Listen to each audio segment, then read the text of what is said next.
Hi everyone. Today we will see basic concept of object-oriented programming language. So this session is for both third semester and fifth semester students. Okay. So I have already covered these 3 points: object, class, encapsulation. Okay. So we will see in detail remaining concepts like inheritance, polymorphism, dynamic binding, and message pass. Okay. So as you know, object is nothing but it's a real world entity which represents a person, place, or it might be a bank account. Okay. Class is a collection of similar objects. Okay. It consists of data and functions together into a single unit. Encapsulation, as I already told you, it is a mechanism of wrapping of data and code into a single unit. That unit is called as a class, and it acts as a protective wrapper for the data and code in order to prevent it from the outside world accessing of unauthorized. It prevents from the unauthorized access. Okay. And what is data abstraction?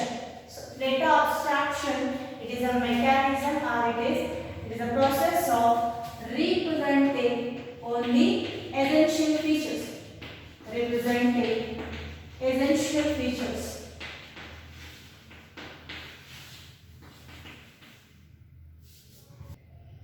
Data abstraction is nothing but representing essential features.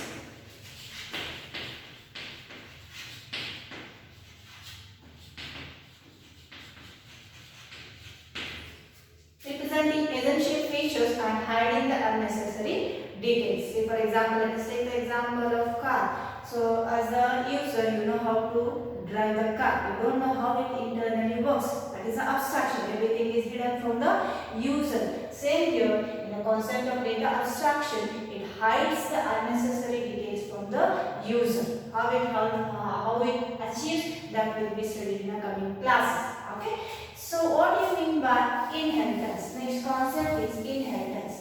So inheritance, it is a property of one class can acquire the properties of other class. One class can acquire the properties of other class. Say for example, generally we say that genes. Okay, in real time we call it as genes. Say for example, son carries some of the characteristics from the father, and he is having his own characteristics. Same way, daughter carries some of the characteristics from her mother, and she is having her own identity. Same here, in inheritance concept, let us take one more example: basic calculator as well as scientific calculator.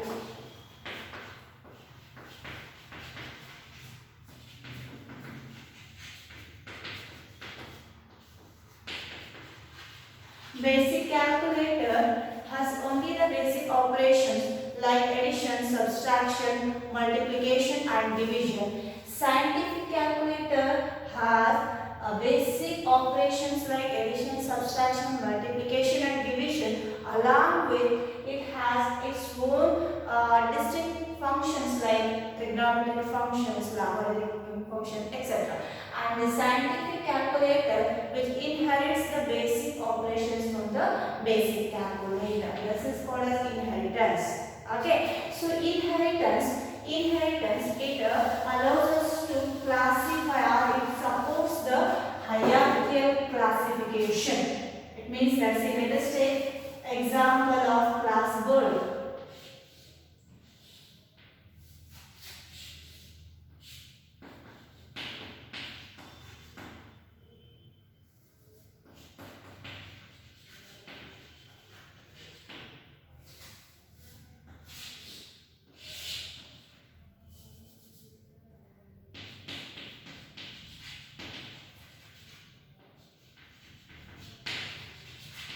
So, class birds class, which has some of the features like flying and they lay eggs. Okay, so these birds we can classify birds into 2 types of birds. One is flying birds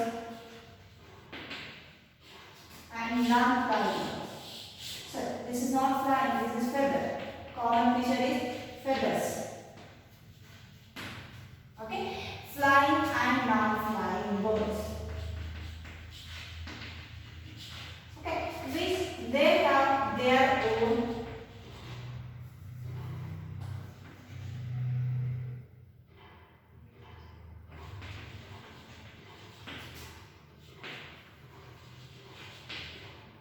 features or attributes, you can say.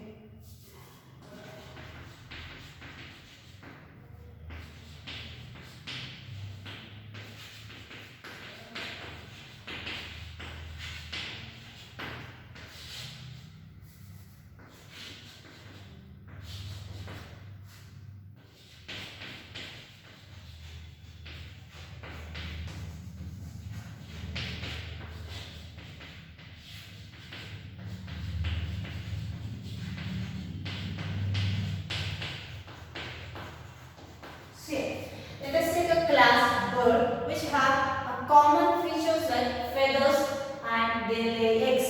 Okay, and birds can be classified into two types: flying birds and non-flying birds. Flying birds, they have their particular attributes along which they carry the common properties of feathers and legs.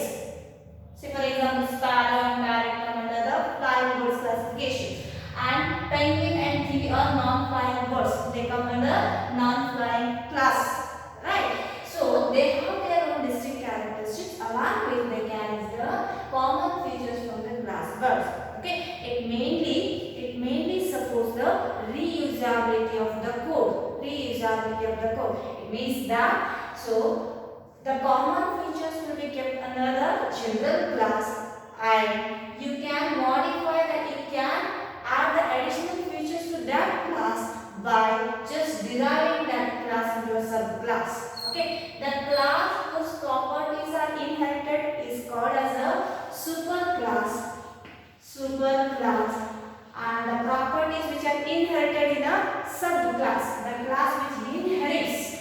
The class which inherits the properties from other class, which is called as a subclass. We can say that superclass and subclass are base class and derived class. Base class and derived class. Base class is the one whose character or whose properties are inherited in another class. And derived class is the one which inherits the properties from a base class. Okay. So the main advantage with the inheritance is the reusability of the code. Okay. So let us move to the next concept of OOP, object-oriented programming, that is polymorphism. Polymorphism is a Greek word. It means poly means many, morph means form. It means that the ability of one object can take a multiple forms. Okay. See for example, let us take a real-time example. A person behaves differently according to the different situation. For example, person, he is a father, he is a husband, he is an employee. Same person, single person, he is a father, he is a husband, he is an employee according to the different situation. Yes, he behaves differently according to the different situation. Okay, let us take one more example. The operation which behaves differently according to the different operands. For example, let us take the operator plus.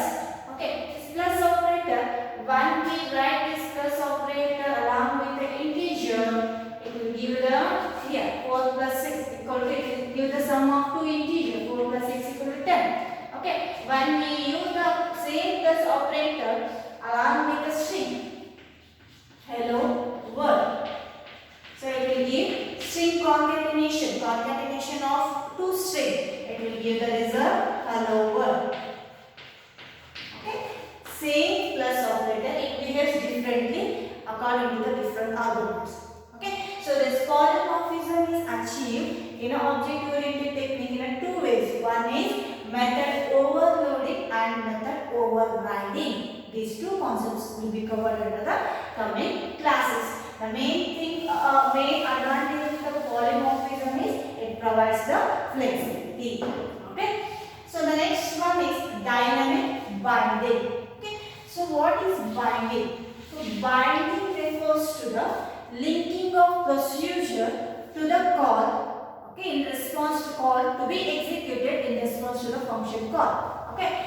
Dynamic binding means the linking of code to the procedure, linking of function call to the procedure will be known during the execution time itself, during the run time itself. Okay. So here we are writing the functions, overriding of functions. This concept will be covered under inheritance and the polymorphism. So which function will be invoked will be resolved during the runtime itself. Okay, so that will be studied under the coming classes. And message passing. Last concept of our group is message passing. As I already told you, complex programs will be divided into objects in a OOP programming technique. One object can communicate with other object by means of functions. The object consists of data and functions.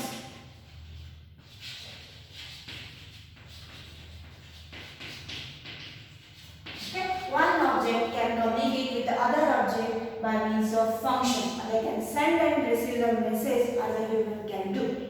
Okay. So these are the basic concepts of object-oriented programming. So let us move to the next topic. Benefits of O.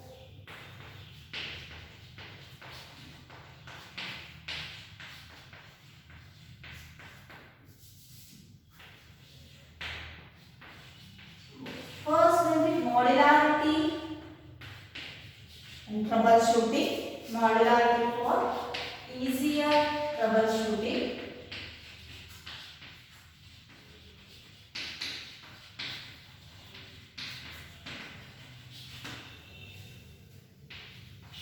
Reusability of code.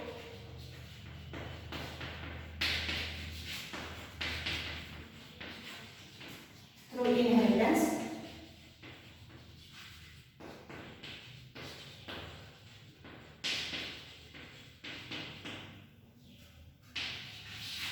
Flexibility in programming.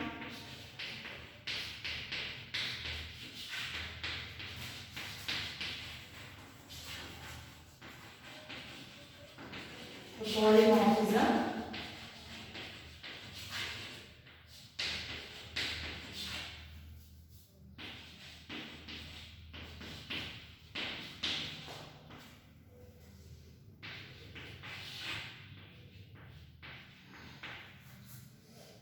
Effective problem solved.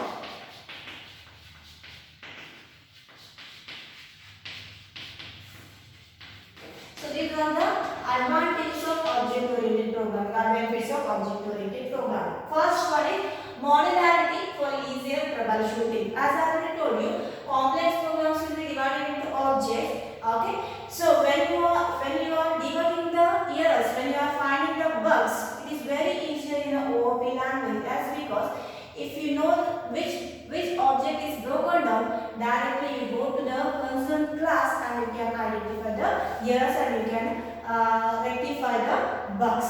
Okay, so that it is not necessary to revise to the entire program. So which object is broken down, that particular class will be identified. Class will be checked for the errors. Okay, and second one is reusability of the code through the inheritance. As I already told you, so inheritance, it makes us to divide the classes into hierarchical classification, so one class can be modified, or you can add the additional features to the class without modifying the existing class. It is implemented or it is achieved by means of deriving that class, so that instead of writing the redundant code in every class, you can eliminate the redundant code by just putting all the common features in the subclass and just inheriting that class into a subclass.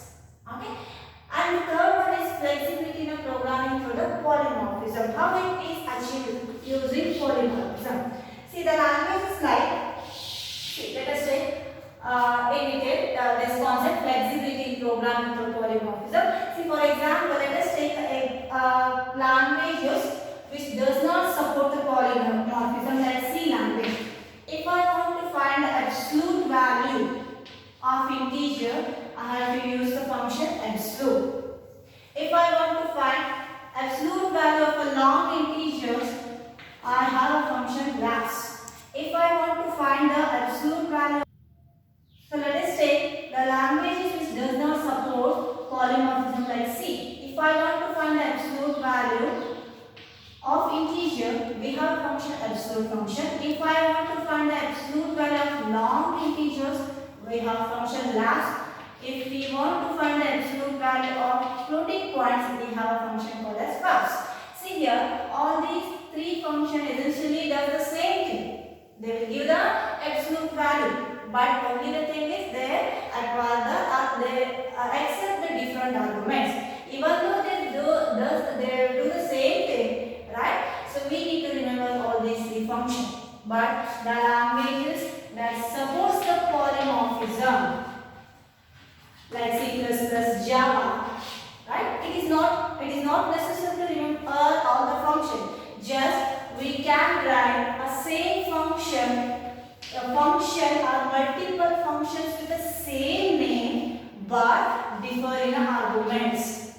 They might differ in a number of arguments, or type of arguments, or the order of argument.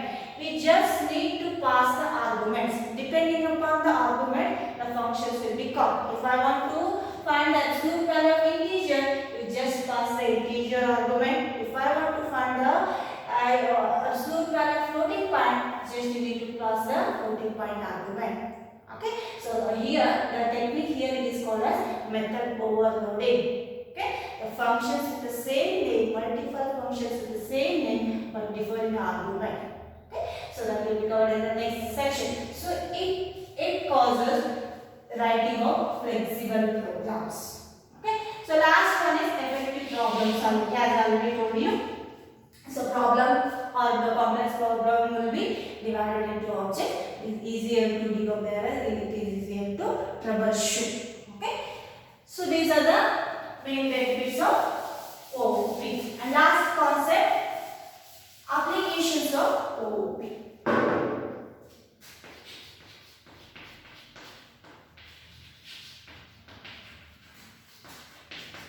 So applications means where we are using this OOP technique. The first one is real-time system.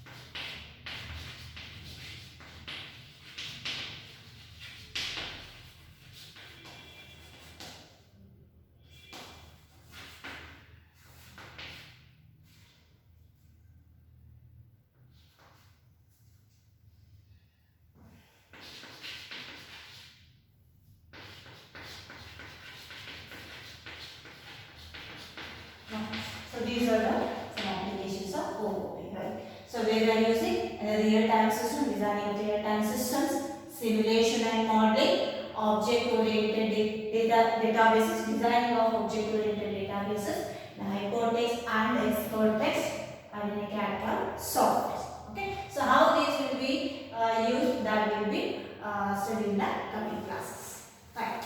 And in the next section, for third semester students will directly go with the C++ concept, and for the fifth semester students will directly start with the Java programming language.